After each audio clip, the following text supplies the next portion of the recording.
U.S. Secretary of State Antony Blinken is speaking live now from Bahrain. Let's listen in. That makes it particularly important that we respond when we see something like the aggression coming from the Houthis that continues to be repeated, directed at shipping in the Red Sea. There have been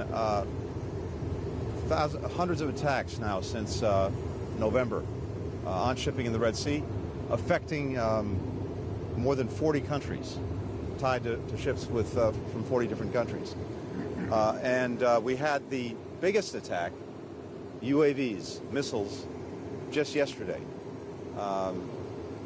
These attacks have been aided and abetted by Iran with technology, equipment, intelligence, information, and they are having a real-life impact on people. You know, we talk about concepts like freedom of navigation and the importance of holding it, and I know that can sound a little bit abstract, but it means something very real in the lives of people.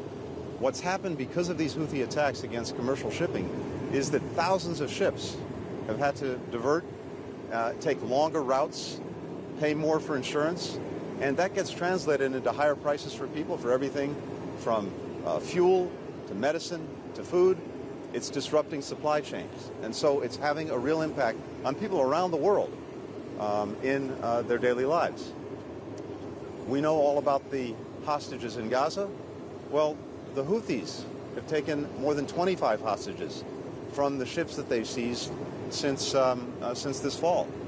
So all of this has required us, this challenge, this threat to the interests of countries around the world has required us to respond. We put together Operation Prosperity Guardian with more than 20 countries, including Bahrain, to do everything we can to preserve freedom of navigation, freedom of shipping in the Red Sea. And in fact, the United States and the United Kingdom, two participants in Operation Prosperity Guardian, responded effectively to the attacks just yesterday. We also had some 20 countries come together to make clear that if these attacks continue, as they did yesterday, there will be consequences. Again, this represents a clear threat to the interests of countries around the world, and it's important that the international community come together and respond to them. We also talked here in Bahrain, of course, about the conflict in Gaza, and we discussed the efforts that are underway to try to make sure that civilians are better protected, that we get humanitarian assistance to people who need it, and at the same time make sure that Israel can succeed in ensuring to the best of its ability that October 7th never happen again. But we also focused on the day after this conflict in Gaza and the important work that needs to be done to help Gaza get back on its feet, as well as efforts that countries around the region are clearly prepared to make based on the trip this week to bring countries together, to integrate the region, and to do so in a way that provides for the security of Israel and also provides a pathway for Palestinians to a state of their own. Earlier today, I had an opportunity to meet with President Abbas in Ramallah, and we talked about those efforts. We talked as well about the importance of reforming the Palestinian Authority, Palestinian governance, so that it can effectively take responsibility for Gaza, so that Gaza and the West Bank can be reunited under Palestinian leadership.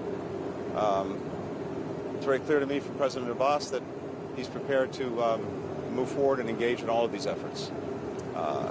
Indeed, as we speak, I think, President Abbas is with President Sisi of Egypt, with King Abdullah of Jordan, talking about these very issues. And I can say that after this week in the region, it's clear that countries around the region are seized with the need, first of all, to prevent the conflict from spreading, but also to design a better path forward for the region as a whole, and particularly for Israelis and Palestinians alike.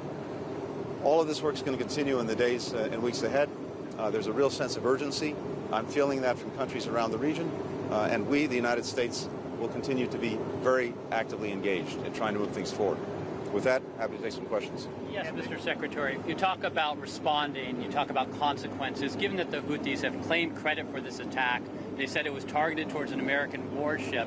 Have we reached the point where talk of consequences have to turn into action? Look, I'm not going to telegraph or preview anything that might happen. All I can tell you is, again, we've been clear with more than 20 other countries that if this continues, as it did yesterday, there will be consequences. And I'm going to leave it at that.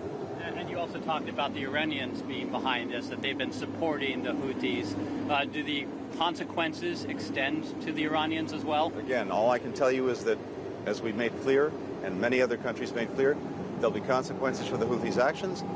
We've also repeatedly tried to make clear to Iran, as other countries have as well, that the support that they're providing to the Houthis, including for these actions, needs to stop. It's not in their interest to see the conflict escalated, and we're not the only ones who sent that message to Iran. Mr. Secretary, it's quite the trip again. I wanted to come back to your meeting with President Abbas.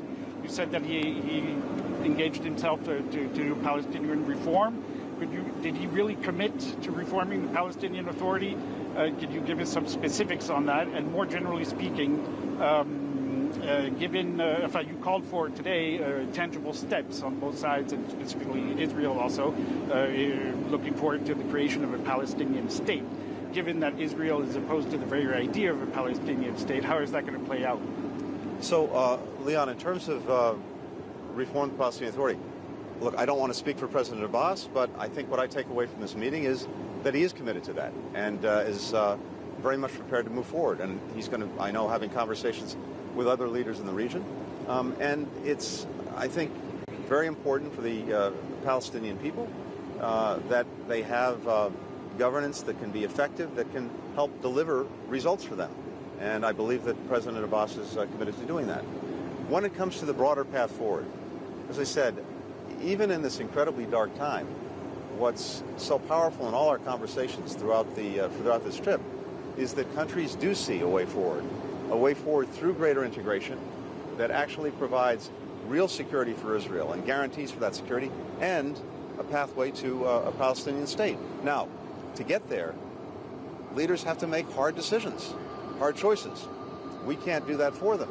But I think the more we can show what the future could look like and how it would clearly benefit people throughout the region, but notably Israelis and Palestinians, I think as that picture becomes sharper and as it's clearer that countries throughout the region are prepared to themselves make commitments, give guarantees, give assurances in ways that they weren't in the past, then I think that the choice becomes sharper and hard decisions may be a little bit easier to make. But a lot of hard work remains.